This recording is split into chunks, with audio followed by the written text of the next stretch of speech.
తెలుగు సాహిత్యాభిమానులందరికీ సాయంకాల వందనాలు. చాలా కష్టం అనిపించే వేదాంతాన్ని తెలుగు శేషప్ప కవి గారు ఓ చక్కటి పద్యంలో వివరించారు నరసింహ శతకంలో. ఆ పద్యం మీకోసం.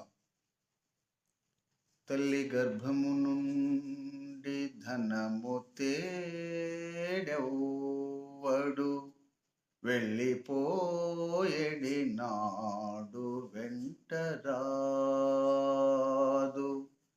లక్షాధికారైన లవణమనమే గాని మెరుగు బంగారంబు మృంగబోడు. విత్తమార్జన చేసి విర్రవీగుటెగాని కూడబెట్టిన సొమ్ము కుడువబోడు.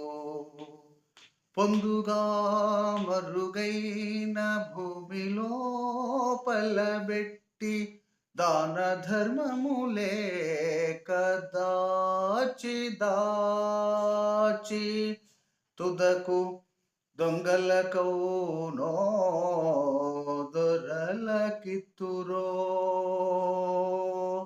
భూషణ వికాస శ్రీధర్మపుర నివాస దుష్ట సంహార నరసింహ దురిత దూరా.